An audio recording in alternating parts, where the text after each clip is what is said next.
Hi friends, எல்லாம் என்ன பண்ணுறீங்க? நம்ம இன்றைக்கி என்ன பார்க்க போகிறோன்னா, மார்ச் 1 கரண்ட் அஃபேர்ஸ் தான் பார்க்க போகிறோம். வாங்க பார்க்கலாம். தற்போது கொல்லப்பட்ட அயதுல்லா கமேனி எந்த நாட்டின் உச்ச மத தலைவர் அப்படின்னு சொல்லிக்கிட்டு இருக்காங்க. ஈரான் நாட்டோட தலைவர்.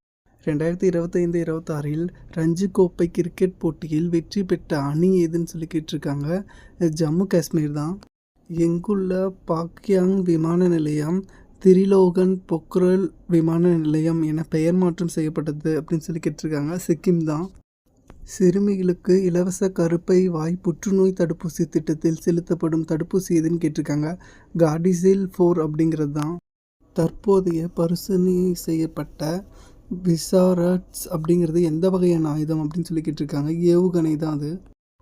மைக்ரான் நிறுவனத்தின் செமிகண்டக்டர் ஒருங்கிணைப்பு மற்றும் சோதனை ஆலை தற்போது திறக்கப்பட்ட இடம் எங்கன்னு சொல்லிக்கிட்டு இருக்காங்க. சனந்த் அப்படிங்கிற இடத்துல தான். வாயு சக்தி 2026 போர் பயிற்சி நடைபெறுவது எங்கன்னு கேட்டிருக்காங்க.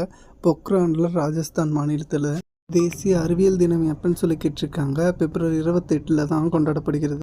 சிவில் கணக்கு நாள் எப்பன்னு கேட்டிருக்காங்க. மார்ச் 1 தான் கொண்டாடப்படுகிறது. பூஜ்ய பாகுபாடு தினம் எப்பன்னு கேட்டிருக்காங்க. மார்ச் 1 தான் இதுவும் கொண்டாடப்படுகிறது. ஓகே ஃப்ரெண்ட்ஸ், இது மாதிரி வீடியோ வேணால் நம்ம சேனலை சப்ஸ்கிரைப் பண்ணிக்கோங்க, லைக் பண்ணுங்கள், ஷேர் பண்ணுங்கள், கமெண்ட் பண்ணுங்கள்.